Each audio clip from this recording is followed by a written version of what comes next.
Hello दोस्तों, PhD का एक नया नोटिफिकेशन स्टार्ट हो गया है जो कि केबीपी यूनिवर्सिटी सतारा से है। दोस्तों ये एक स्टेट गवर्नमेंट यूनिवर्सिटी है। दोस्तों इन्होंने काफ़ी सारे सब्जेक्ट के लिए आवेदन मांगा है।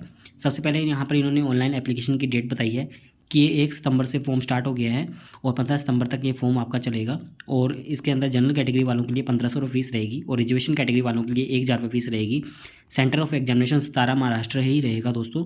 और एंट्रेंस टेस्ट की डेट भी बताई गई है कि 29 सितंबर इंट्रेंस टेस्ट की डेट रहेगी और जो रिजल्ट होगा वो 10 अक्टूबर को आपको डिक्लेयर कर दिया जाएगा। और दोस्तों यहाँ पर एडमिशन आपको 2 स्टेजेस के थ्रू होकर ही दिया जाएगा, जो कि पहला एंट्रेंस एग्जाम रहने वाला है जो कि 100 मार्क्स का रहने वाला है, एमसीक्यू बेस पर रहेगा। दूसरा पर्सनल इंटरव्यू के आधार पर रहेगा और जो एग्जाम्प्टेड कैटेगरी रहेंगे तो वो भी इसके अंदर आ जाएंगे डायरेक्ट। एंट्रेंस टेस्ट का दोस्तों ये 2 पार्ट के अंदर रहने वाला है।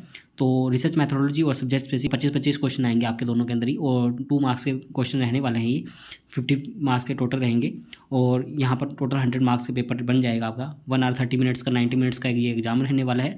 और पासिंग क्राइटेरिया की बात करें तो 50% मार्क्स होने चाहिए जनरल कैटेगरी के और रिजर्व कैटेगरी वालों के लिए 45% मार्क्स होने चाहिए, जो कि स्टेट गवर्नमेंट के अकॉर्डिंग रहेगा। 5% का जो रिलैक्सेशन है, तो महाराष्ट्र से हैं तो आपको 5% का रिलैक्सेशन मिल जाएगा। बाकी यहाँ पर वेटेज बताया गया है कि 70% का वेटेज इंट्रेंस टेस्ट का रहेगा और 30% का वेटेज इंटरव्यू का रहने वाला है आपका। यहाँ पर एलिजिबिलिटी की बात करें तो यहाँ पर एलिजिबिलिटी बताई गई है कि आपके पास में मास्टर डिग्री के अंदर 55% मार्क्स हो या बी ग्रेड हो यूजी 7 पॉइंट स्केल के हिसाब से, तब आप इसके अंदर आवेदन कर सकते हैं। और 5% का रिलैक्सेशन बताया गया है SC ST VJA NTB NTC NTD OBC SEBC EWS इन सभी को मिलेगा और डिफरेंटली एबल्ड कंटेंट को भी यहाँ पर दिया जाएगा। और यदि 4 ईयर की बैचलर डिग्री के साथ में डायरेक्ट आवेदन करना चाहते हैं तो आप न्यू एजुकेशन पॉलिसी के तहत तो आपको मिनिमम 75% मार्क्स चाहिए होंगे और 5% का रिलैक्सेशन इसके अंदर भी दिया जाएगा। और यदि किसी ने एमफिल की हुई है कोर्स वर्क के साथ में तो ये जो रिकॉग्नाइज हो तो 55% मार्क्स के साथ में और बी ग्रेड हो तो आप इसके अंदर आवेदन कर सकते हैं। तब भी कुछ डिटेल्स और भी दी हुई है दोस्तों यहाँ पर।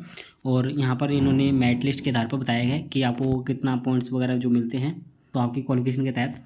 तो यहाँ पर एमफिल के 7 पॉइंट्स है, स्लेट सेट गेट वैलिड उसका साथ यहाँ पर पॉइंट्स मिलते हैं आपको। और इम्पोर्टेंट नोट के अंदर भी कुछ इन्फॉर्मेशन दी हुई है कि मेरिट लिस्ट यहाँ पर डिक्लेयर कर दी जाएगी इंट्रेंस एग्जाम के बाद में जो होती है। और दोस्तों यहाँ पर लिंक दी हुई है आवेदन करने की, ऑनलाइन अप्लाई करने की लिंक। दोस्तों डायरेक्ट लिंक आपको हमारी वेबसाइट पर मिल जाएगी जहाँ पर हम आपको नोटिफिकेशन की लिंक भी दे देंगे और अप्लाई करने की लिंक भी प्रोवाइड कर देंगे। और यदि कोई दोस्तों अपीयरिंग के अंदर है, लास्ट सेमेस्टर का कोई एग्जाम दे रहा है MA MSc MCOM वगैरह का किसी का भी, तो वो इसके अंदर आवेदन कर सकते हैं। बट उनका जो रिजल्ट होता है तो वो होना चाहिए उनके पास में जब इंटरव्यू का टाइम रहता है, तो ये यहाँ पर रहता ही है ऐसा। और आपको यहाँ पर हार्ड कॉपी सबमिट करने की जरूरत नहीं है दोस्तों और ऑनलाइन ही आपको पेमेंट करनी है। आगे दोस्तों इन्होंने सीटों की डिटेल्स बताई है, तो ये देख सकते हैं सब्जेक्ट वाइज और कैटेगरी के हिसाब से सीटें बताई हैं इन्होंने। जैसे कि बायोटेक्नोलॉजी के अंदर टोटल 4 सीटें हैं, SC के अंदर के लिए 1 है, ST के लिए कोई सीट नहीं है, VJA NTB NTC NTD के लिए 1 सीट है और SEBC के लिए 1 है और जनरल के लिए भी 1 सीट बताई गई है। तो हम आपको टोटल सीट बता देते हैं और सब्जेक्ट के साथ में। तो बायोटेक्नोलॉजी के लिए 4 सीट है, बिजनेस इकोनॉमिक्स के लिए 2 सीट है, केमिस्ट्री के लिए 5, कॉमर्स के लिए 4, कंप्यूटर साइंस के लिए 4, इकोनॉमिक्स के लिए 5, इलेक्ट्रॉनिक्स के लिए 4, इंग्लिश के लिए 6, जियोग्राफी के लिए 11, हिंदी के लिए 4, हिस्ट्री के लिए 6, मराठी के लिए 4, फिजिक्स के लिए 2, पॉलिटिकल साइंस के लिए 6, साइकोलॉजी के लिए 2, सोशियोलॉजी के लिए 4, स्टैटिक्स के लिए 4, जूलॉजी के लिए 5, बॉटनी के लिए 2। टोटल 84 सीट है दोस्तों। और इसके अंदर यहाँ पर जनरल कैटेगरी वालों की बात करें तो 17 सीटें यहाँ पर जनरल कैटेगरी वालों के लिए है और SC के लिए यहाँ पर 12 सीट है और ST के लिए 6 सीट है। दोस्तों ये कुछ इन्फॉर्मेशन है इसके बारे में। दोस्तों इसकी जानकारी आपको सभी जो भी लिंक वगैरह रहेगी वो हम आपको डिस्क्रिप्शन के अंदर मिल जाएगी। फर्स्ट लिंक पर आप जा सकते हैं जहाँ पर आपको पूरा नोटिफिकेशन की डिटेल्स मिल जाएगी। दोस्तों उम्मीद करते हैं आपको हमारे द्वारा दी गई जानकारी अच्छी लगी होगी। यदि आपको हमारे द्वारा दी गई जानकारी अच्छी लगी हो तो आप हमारे चैनल को सब्सक्राइब कर सकते हैं और आप हमसे टेलीग्राम पर भी जुड़ सकते हैं ऐसे ही PhD से रिलेटेड नए अपडेट के लिए।